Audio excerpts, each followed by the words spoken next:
Hello दोस्तों, आप लोगों का फिर से स्वागत है मेरे चैनल में। और अगर चैनल मेरा सब्सक्राइब नहीं किया है तो जाके पहले से आप सब्सक्राइब कीजिए।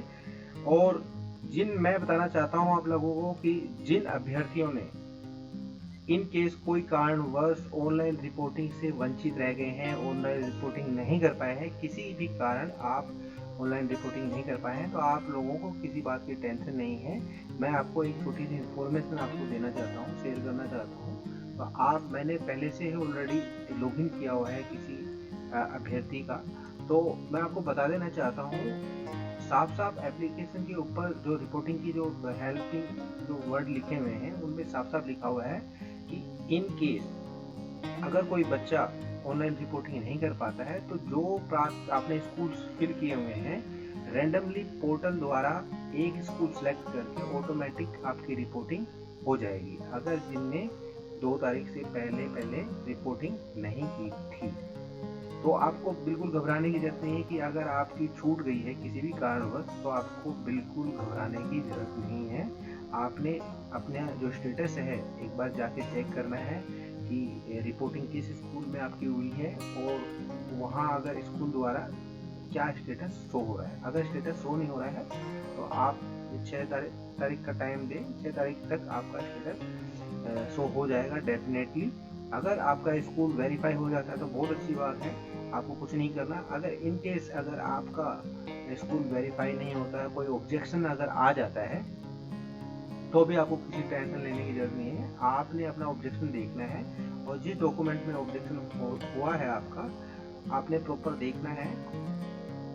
अगर मैं आपको बता देता हूँ, ऑब्जेक्शन अगर किसी डॉक्यूमेंट में है तो आप उस डॉक्यूमेंट को संशोधन करवाइए। अगर ऑब्जेक्शन ये लिखा हुआ है कि आप उस वार्ड में नहीं आते, और जिस वार्ड में वो स्कूल है और आप अन्य वार्ड के हैं, तो फिर भी आप अपने डॉक्यूमेंट्स, जो डॉक्यूमेंट्स आपके पास हैं ऑलरेडी, आपने संशोधन तो कुछ करवाना नहीं, क्योंकि ऑलरेडी ऑब्जेक्शन खाली चेंज हुआ है। कि जैसे इसमें आपको मैं बता देना चाहता हूँ, जैसे री अपलोड इन अभ्यर्थी का जैसे हुआ था कि ये अन्य वार्ड में है और स्कूल है अन्य वार्ड में, तो इनका जो ऑब्जेक्शन लिखा आया है कि address not related to catchment area, मतलब ये कहने का मतलब है, ये ऑब्जेक्शन स्कूल वाले डाल रहे हैं कि आप हमारे स्कूल में एडमिशन नहीं करवा सकते, क्योंकि हम प्राथमिकता देंगे हमारे जो वार्ड में जो बच्चे हैं उन्हीं को, जबकि हमें ऑप्शन मिला हुआ है कि हम अदर वार्ड में भी अप्लाई कर सकते हैं। अगर इस तरह का है तो ये गलत है।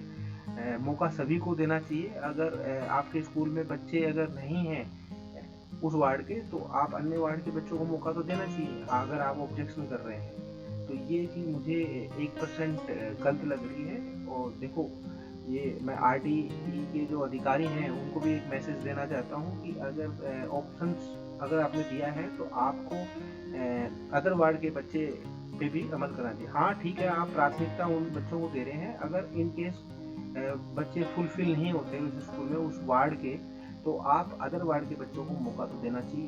ये ऑब्जेक्शन जो स्कूल वाले लगा रहे हैं गलत लगा रहे हैं। ठीक है, अगर इस तरह का ऑब्जेक्शन आ जाता है तो आप कोई बात नहीं है, आपने अपने जो डॉक्यूमेंट्स जो पहले फॉर्म एप्लीकेशन भरने के टाइम आपने फिल किए थे, तो वही आपने वापस जो स्कैन कॉपी है वही आपने री अपलोड दोबारा से कर देनी है, और फिर आपने वेट करना है सीबीओ के वेरीफाई करने का।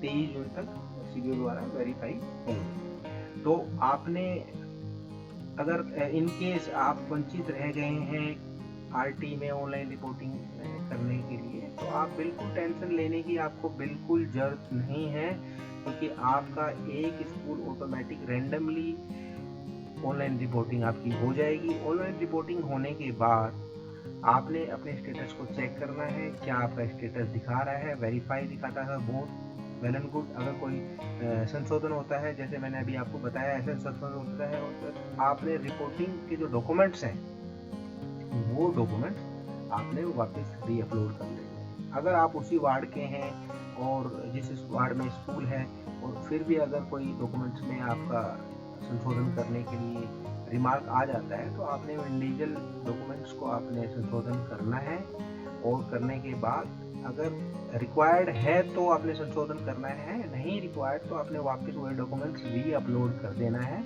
और आपको बिल्कुल टेंशन लेने की ज़रूरत नहीं है दोस्तों। क्योंकि स्कूल द्वारा कोई भी कैंडिडेट को रिजेक्ट नहीं किया जाता।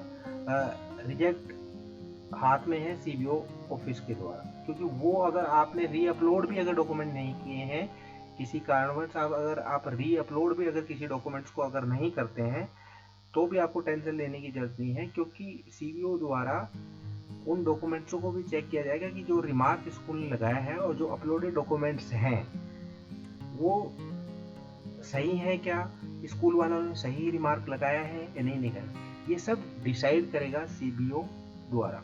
तो आप लोगों को बिल्कुल टेंशन लेने की जरूरत नहीं है। इन केस फिर भी अगर जैसे अदर वार्ड के हैं बच्चे और उन्होंने डाल दिया उस स्कूल में, और आपका जैसे मैंने अभी आपको बताया है कि वैसा मैसेज अगर आया है, तो आपने अपने जो डॉक्यूमेंट्स हैं वो दोबारा से भी अपलोड कर दो आपके पास जो बने हुए हैं। और इन केस उसी वार्ड का में जो बच्चा है उसका वेरीफाई अगर कोई डॉक्यूमेंट में कोई गलती अगर बता देता है, तो आप देखना है कि एक्चुअल में जो स्कूल आप संशोधन मांग रहे हैं एक्चुअल में वो बात है या नहीं है। अगर वो बात है तो आप संशोधन करवाएं, नहीं है तो आपको कहीं इधर उधर जाने की बिल्कुल जरूरत नहीं है। आपने वही डॉक्यूमेंट्स वापस री अपलोड कर देना है। और इन केस अगर आप री अपलोड नहीं भी करते हैं तो कोई बात नहीं है, डॉक्यूमेंट्स चले जाएंगे आपके सीबीओ पोर्टेबल के बाद। उनके बाद आप वो प्रॉपर आपके डॉक्यूमेंट को चेक करेंगे कि स्कूल द्वारा जो रिमार्क लगा है वो सही लगा है नहीं लगा है, वो वेरीफाई करेंगे। स्कूल के पास आपको रिमार्क लगा सकते हैं, उसके अलावा उनके पास कुछ भी उनके हाथ में नहीं है। तो आप लोगों को बिल्कुल टेंशन लेने की 1% भी जरूरत नहीं है। तो अभी आप लोगों के पास काफ़ी टाइम है। तो जिन भाइयों बहनों का जो ऑनलाइन रिपोर्टिंग अगर नहीं कर पाए तो ऑटोमेटिक एक स्कूल की रिपोर्टिंग हो जाएगी। आप स्टेटस पे आके जाके आप प्लीज़ एक बार चेक कर लीजिए। और अगर कोई वेरीफाई हो गया तो बहुत अच्छी बात, नहीं वेरीफाई हुआ तो आप जाके एक बार चेक करें कि 2 जून तक का टाइम था वो निकल गया है। तो ऑनलाइन आपकी एक अगर नहीं हुआ है तो एक स्कूल ऑटोमेटिक रिपोर्टिंग हो गया होगा आप। और 6 जून तक टाइम है स्कूल वालों के लिए, तो स्कूल वाले वेरीफाई डॉक्यूमेंट कर देंगे। तो ऑटोमेटिक जिस स्कूल में आपका ऑटोमेटिक हुआ है आप एक बार देख लीजिए क्या आपका स्टेटस है। अगर स्टेटस में संशोधन दिखा रहा है तो आपको 12 जून तक का टाइम मिलता है दोस्तों। कोई घबराने की जरूरत नहीं है। अगर आपके डॉक्यूमेंट में सच में ही कुछ डिफेक्ट है तो ही आपने संशोधन करवाना है। ये नहीं है कि आप अपनी फाइल लेके इधर उधर घूम रहे हैं। आई थिंक आप लोग समझ गए होंगे। और उसके बाद जो डॉक्यूमेंट सब जो संशोधन हुए हैं करवा के आपने री अपलोड करे हैं, अगर संशोधन सही मतलब आपके डॉक्यूमेंट बिल्कुल सही है तो आपने वही डॉक्यूमेंट्स री अपलोड कर देने हैं। तो ये डॉक्यूमेंट दोबारा सीबीओ द्वारा ही जांच होंगे, वो वेरीफाई करेंगे आपके डॉक्यूमेंट को प्रॉपर। और कहीं जाने की आपको लोगों को जरूरत नहीं है। प्रॉपर ये सब कुछ ऑनलाइन है, सब कुछ सिस्टम वो प्रॉपर चेक करेंगे। और उनको टाइम जो पीरियड है वो 23 जून तक का है। तो ये पूरा जो मंथ है जून का ये पूरा लगने वाला है। ठीक है, तो आप लोगों को बिल्कुल टेंशन लेने की जरूरत नहीं है। तो अगर चैनल सब्सक्राइब नहीं किया है तो प्लीज़ जाके पहले सब्सक्राइब कर दीजिए, क्योंकि ऐसी ही अपडेट वीडियो आपको इन्फॉर्मेशन की आपकी जो क्वेरीज की मैं लाता हूँ। और अगर आपकी कोई भी क्वेरी है तो मेरी ये भी आप लोगों से रिक्वेस्ट है, प्लीज़ जाके कमेंट सेक्शन में सबसे ज़्यादा आप कमेंट कर सकते हैं। अगर आप कमेंट करेंगे तो मैं ही समझ पाऊँगा कि आप लोगों को क्या दिक्कत आ रही है, आपकी क्या क्वेरी है, कहाँ आपको प्रॉब्लम आ रही है। तो मैं आपकी पूरी हेल्प करूँगा। तो मिलते हैं नेक्स्ट वीडियो।